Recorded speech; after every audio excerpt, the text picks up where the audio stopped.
Hey everyone! Today's story is a creepy and disturbing tale from the dark web. Remember, there's no real proof that these events happened. These are personal stories from people who say they experienced them. The dark web is a strange and mysterious place where fact and fiction often mix. Some of these stories sound unbelievable, but to those who share them, the fear is real. As you listen, keep in mind that these are like urban legends, scary, mysterious, and a warning about the dangers hidden online. A single click can lead to the unknown. If you enjoy spooky stories, don't forget to like, subscribe, and turn on notifications for more chilling tales. Stay safe out there. It all started when I decided to try something different to grow my streaming channel. I was a small-time streamer, barely getting 10 viewers per stream. I'd heard rumors about a mysterious app called Midnight Stream that promised to connect streamers with a hidden audience. The catch? It was only available on the dark web. I was curious and desperate. So, I downloaded the app, set up my stream, and went live at exactly 12 a.m. At first, nothing happened. The chat was empty and the viewer count stayed at 0. I was about to end the stream when suddenly, people started joining. Their usernames were strange: Shadow Watcher, Silent Soul, Forgotten One. The chat began to fill with cryptic messages. "We've been waiting for you. Show us your room. Let us in." I laughed it off, thinking it was just trolls trying to scare me. To keep things interesting, I decided to play along. I showed my room, my closet, even under my bed. The chat went wild. "We see you. You can't hide. We're coming." I started feeling uneasy. The messages were getting creepier, and the viewer count kept rising. 50, 100, 200. But something was off. The chat was moving too fast, like hundreds of people were typing at once. Yet, my internet speed was fine. Then, I heard a noise. It was faint at first, like a whisper. I muted my mic and listened. The whispers grew louder, coming from my closet. My heart raced. I unmuted my mic and asked, "Did you guys hear that?" The chat exploded. "We're here. Open the door. Let us in." I froze. The whispers turned into laughter, echoing through my room. I grabbed my phone and called my friend Arjun. "Dude, something's wrong. I think someone's in my house," I said, my voice trembling. Arjun laughed. "You're just freaking yourself out. It's probably your viewers messing with you." But I wasn't so sure. The laughter grew louder, and the closet door began to rattle. I ended the stream, deleted the app, and turned off my computer. But the damage was already done. That night, I couldn't sleep. Every time I closed my eyes, I heard the whispers. The next morning, I woke up to find my room trashed. My closet door was wide open, and my clothes were scattered everywhere. But the worst part? My streaming setup was on, and the app was running. The viewer count was at 666. I tried to uninstall the app, but it wouldn't delete. I even reset my computer, but the app kept coming back. Every night at midnight, it would go live on its own, and the chat would fill with the same messages. "We're here. You can't escape. We're coming." I moved to a new apartment, changed my phone number, and even got a new computer. But the app followed me. It was everywhere. My phone, my TV, even my smartwatch. The whispers never stopped. One night, I decided to confront it. I went live at midnight and asked, "What do you want from me?" The chat replied, "Your life. Your soul. You're ours now." I screamed as the shadowy figures from the chat emerged from my screen. They grabbed me, pulling me into the stream. The last thing I saw was the viewer count, 999. I don't know how I'm writing this. Maybe it's a warning. Maybe it's a cry for help. But if you ever hear about an app called Midnight Stream, don't download it. Don't go live. And whatever you do, don't let them in.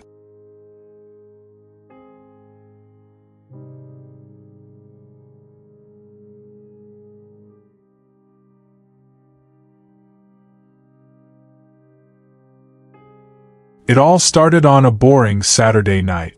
I had nothing to do, no plans, just me, my computer, and an endless sea of the internet. I was scrolling through random forums when I stumbled upon a post with no title. Just a link. The username of the person who posted it was a jumbled mess of letters and numbers, something like X9R7L3VZ. It was strange, but curiosity got the best of me. I clicked the link. It took me to a black screen. Just black, nothing else. I thought maybe it was a dead link, but then, after a few seconds, a buffering icon appeared. A video was loading. My speakers crackled to life with faint static. Then, the screen flickered and the live stream began. At first, it looked like a low-quality security camera feed. The footage was grainy, black and white, and poorly lit. The camera was fixed in one place, showing what seemed to be a small, empty room with concrete walls and a single flickering light bulb hanging from the ceiling. A metal chair sat in the center of the room. Then, the chat appeared. Usernames flooded the chat box, all of them as strange as the one who posted the link.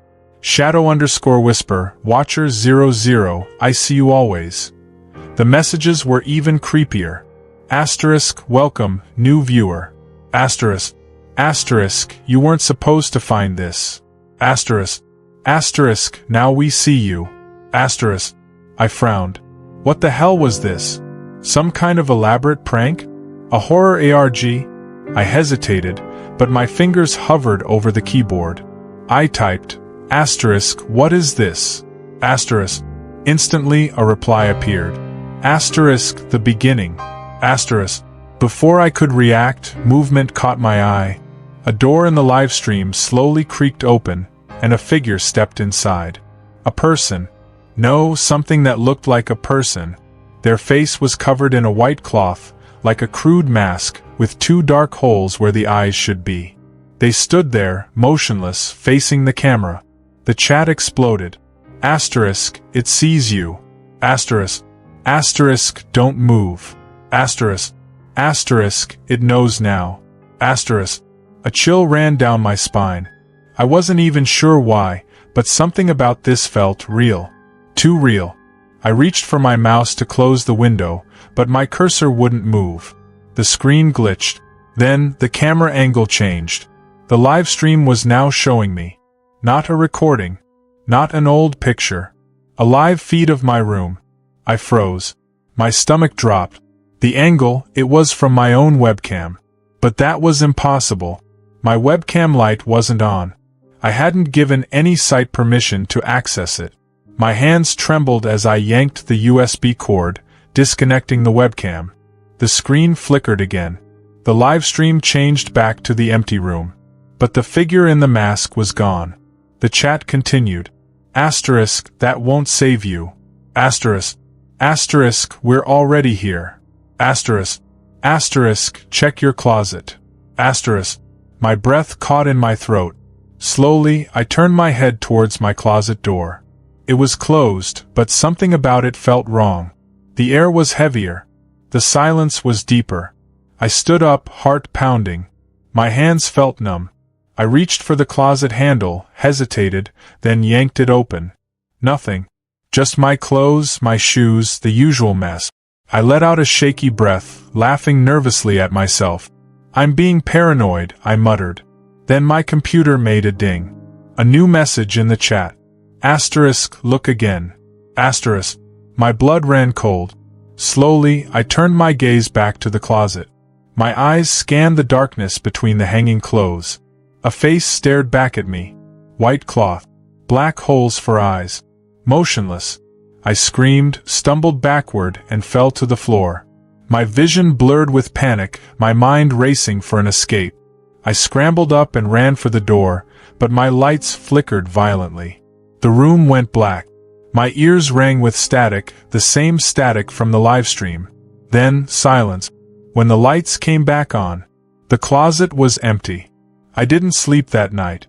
I unplugged my computer, turned off my phone, and checked every lock in my house a dozen times. But the feeling never left. The feeling of being watched. And the worst part? The next morning, when I finally dared to turn my computer back on, the livestream was still there. The same empty room, The same flickering light. But the chair was no longer empty. Someone was sitting in it. They were wearing my clothes.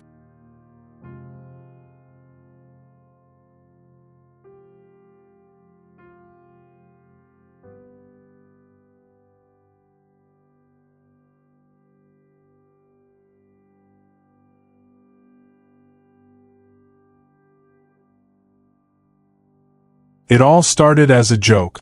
My friends and I were sitting in my dimly lit apartment, scrolling through bizarre apps on the dark web. We had a tradition. Every Friday night, we'd explore the weirdest corners of the internet, downloading obscure and sometimes unsettling software just to see what they did. Most were fake, filled with cheap jump scares or poorly coded gimmick. But then we found Mortis. The description was vague. Asterisk, a glimpse into the inevitable. See when fate calls your name. Asterisk, it had no reviews, no developer information, just a single download link. My friend Danny smirked and tapped the button. Let's see if it works. Once installed, the interface was surprisingly simple, just a black screen with a single text box. Enter a name. Danny typed his own name first. We watched as the app processed for a few seconds before displaying a date. April 12, 2041. Guess I have a while, he laughed. One by one, we tried our names. Everyone got a date, some far in the future, some a little closer. It was unsettling but easy to dismiss as a prank. That was until I entered my name. The screen flickered. The app froze. Then, slowly, text appeared. Tonight. I laughed nervously. Okay, that's creepy. My friends chuckled, saying it was just a scare tactic. But my stomach twisted. Unlike their results, mine had no specific time, no year, just tonight. I deleted the app immediately. But the damage was done. The first sign that something was wrong came at 11:45 p.m. My phone buzzed. A notification from an unknown sender. Mortis, 15 minutes. My blood ran cold. I hadn't given the app permissions. How was it messaging me? I turned off my phone, trying to shake the paranoia. It was a joke, a stupid trick. But deep down, I felt something was watching me. Then, the shadows in my room shifted. A soft creak echoed from my closet.